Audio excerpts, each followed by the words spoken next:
Hey guys, welcome to my YouTube channel, or welcome back if you've been here before. My name's Liz and this is Let's Get Lizical, where we do everything card making. And today is day 3 of my holiday card series, and we're going to be doing some fun techniques with some Nuvo Shimmer Powders, as well as some heat embossing, and we'll be using the Simon Says stamp Clean Line Christmas from CZ Design. This is one of my most used Christmas sentiment sets. And also the glistening snowflakes that came out last year, I believe. Yeah, last year. I believe these are both still in stock though, so it shouldn't be a problem. And I've already done some prep work. I will show you how I made the paper for this, but I've already done my cutting out, and we're just going to heat emboss on top of these backgrounds. So I'll just quickly show you how I did this on a scrap piece of watercolor paper. But then I'll just use these for the video. Okay, so here's my scrap piece of watercolor paper. I'm actually gonna try something I just thought of. I think Amy R's done this in a video before, but I have not tried this. The watercolor paper tends to curl when you're working with it. So I'm gonna try using this sticky mat from my Sweet Petunia that I've used in my Misty. And just to stick this down, just so it doesn't curl.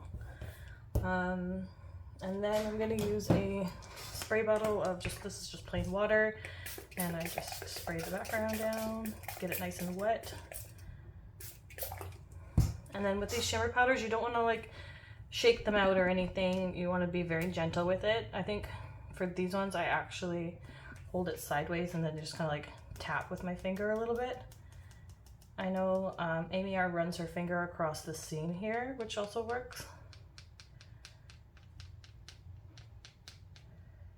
And then you're just gonna, I like tapping. With the longer nails, it's a little bit easier, but I'm just gonna put a little bit of color everywhere.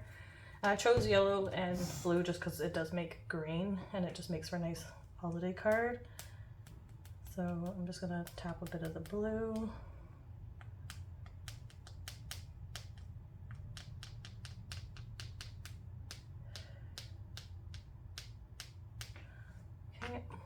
And then I'm going to spray it again with the water just to help it mix a bit. And then you can also just kind of like swirl it around. And this is actually like working really well on this sticky mat.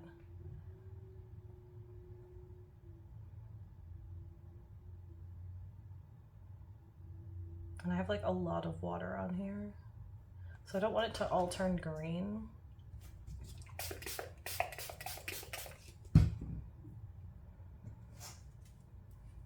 just gonna add a bit more blue. Sometimes when you take the lid off, it also sprinkles out. There's probably some of the lid I could use.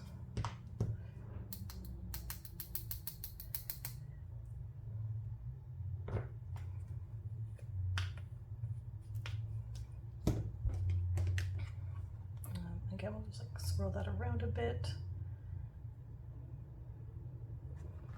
And then you can set this off to dry.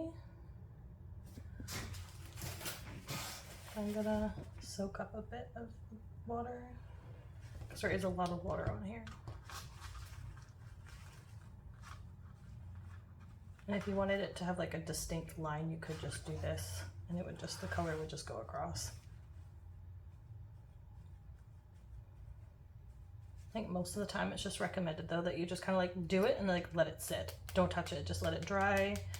Just let it air dry.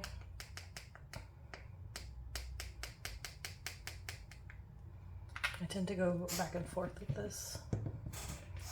And then for any the clumps of the powder, you can just kind of like squish those a bit with a brush, which I'll show you in a second. This is what happens when you squeeze it. You get a lot. Okay. And then I'll just grab a watercolor brush and kind of pat it out. Okay. And then you can hit this with your heat gun, or you can just let it sit. I'm gonna let it sit because I already have my backgrounds done. But it's kind of a trust the process thing. where you just kind of like let it go, do its thing, and then come back to it later.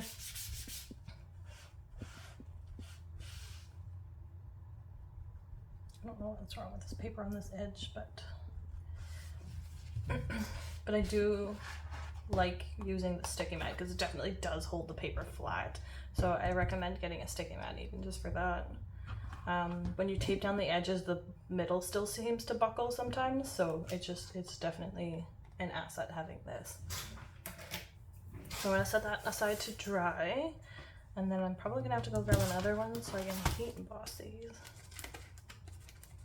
But what I'm gonna do is, I have the die set that goes with this just because it is very like open. Like my ScanNCut would never be able to cut this because it would probably recognize all these individual dots as an actual like item itself. Again, you can use pencil tricks and whatnot, but I thought for this particular set it was good to have the dies to go with it. So we're basically just going to be putting this on here, and then we'll heat emboss in white on top of it. So I'm going to get a misty, and I'm going to grab another one of the sticky mats. The package that I bought, it was like 3 mats in one pack, I think for like $10 or something. Could have been more, don't quote me on that. And then I'm just gonna stick it to the mat. And then it's actually like lines up pretty easily. The points do on the die come to a point, but the ones on the stamp itself are rounded out and doesn't go to the very top, but that's okay. So this is completely dry because I did this like a week ago or longer. I've done a lot of prep work for this card series because it was easier, but I'm just gonna use my anti-static powder tool, and I'm gonna make sure I use a lot of it. And then I'm going to use my Lawn Fawn Clear embossing ink.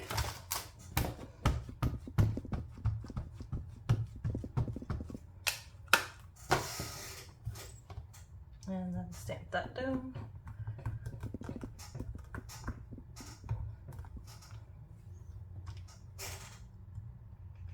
And it's going to be hard to see if this actually stamped because of all the shine in the mica powder, so I'm just going to do it a few times just to make sure.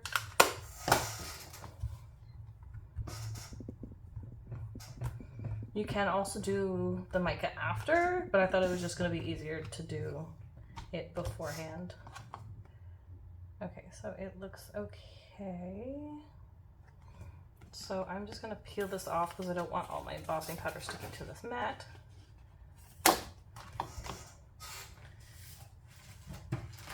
And then this will be the moment of truth.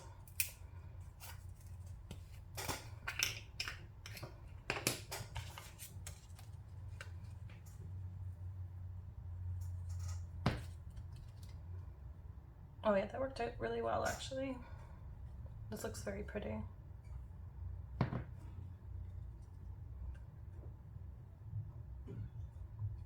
Okay, now I'm gonna go set this and I'll be right back. Okay, so I'm back and it's actually turned out really pretty.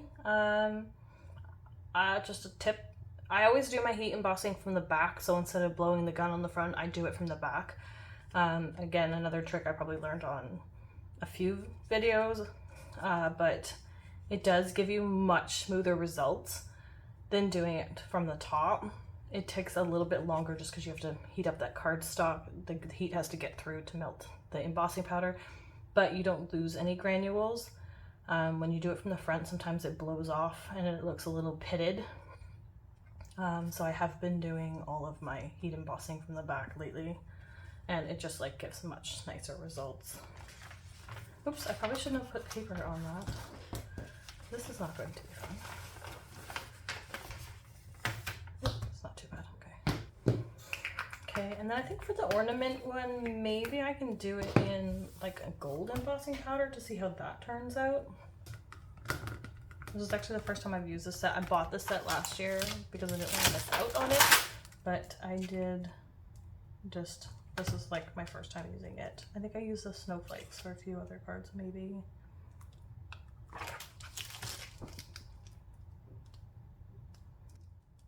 No, I haven't used them at all. Okay. So what I'm gonna do is a circle now. Same thing, I'm gonna add it to a sticky mat just so I can kind of put it anywhere. It doesn't need to be in the corner. And then I'm gonna lay this out. It's a circle, so it doesn't really matter. You can rotate it once you put it on your card. Okay. And then always remember your anti-static powder tool. That is the #1 tip for any heat embossing. Always use your static powder. Always use this tool. Or whatever tool you have. I love this one because the bristles are nice and soft. You can kind of like pump out a little bit more when you need it. So for this one, I'll use the Lawn Fawn Gold Embossing Powder.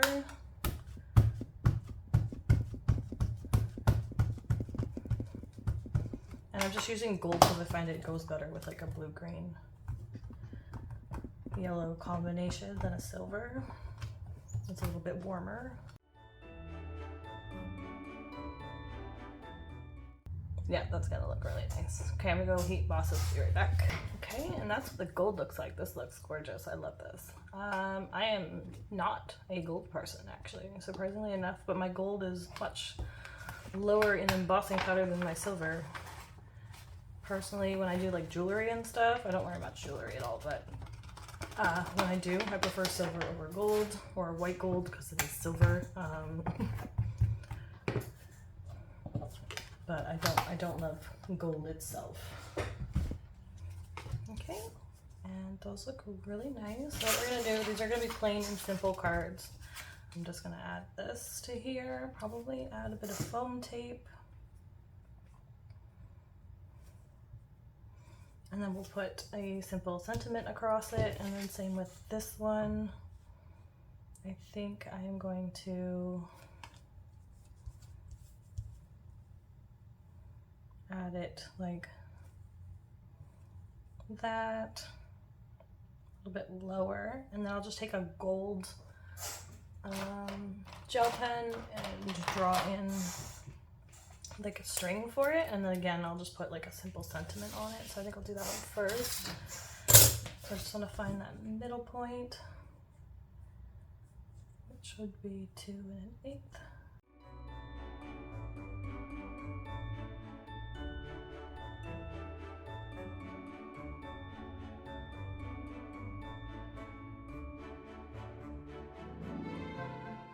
And if you have an ornament topper from another set, you could always add that. I do have one, but I'm not going to. I think I'll just leave it as a plain string. Might even draw like a little bit of a bow in here, maybe just above it. So you just do, and then like that, just to give it a little bit of something. And then I'll do the same thing with the tree.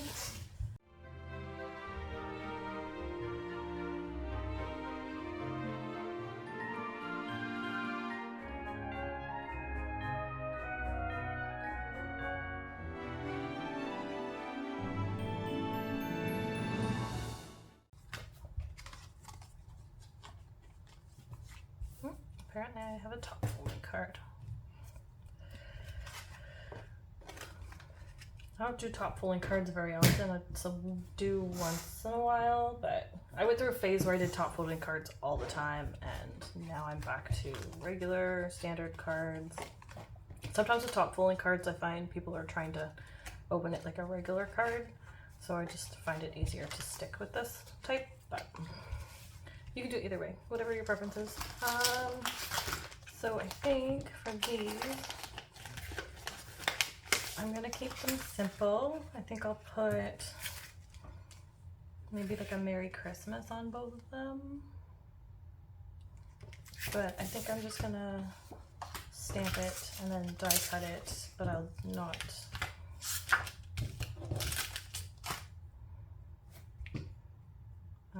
But maybe I'll do it in like a gray on white. And then I do have the dice for this one because it was definitely worth the investment. Anytime it helps me cut out sentiments, I will think harder on actually purchasing them. Okay, so I'll take this to my manual die cutting machine, cut these out, and be right back.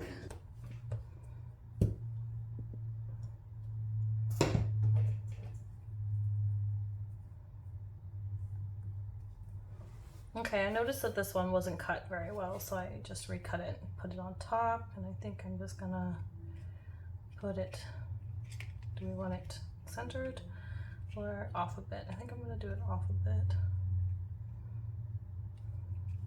Maybe like right there.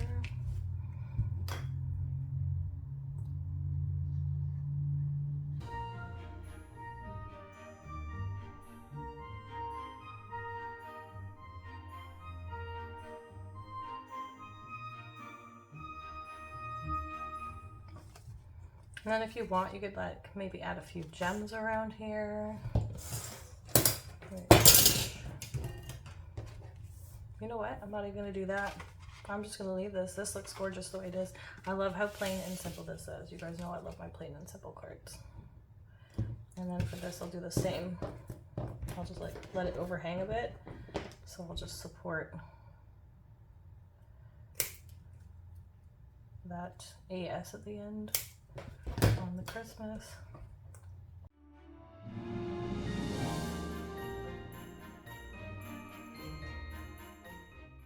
Okay, I think I'm going to leave it at that. I like these cards the way they are. So thanks again for joining me today for day 3 of my Christmas card series. I'll be back again on Monday with another video. And if you guys like this video, please give it a thumbs up. If you haven't already subscribed to my channel, please hit the subscribe button and hit that notification bell as well so you don't miss any future content. And I'll see you guys next time. Thanks. Bye.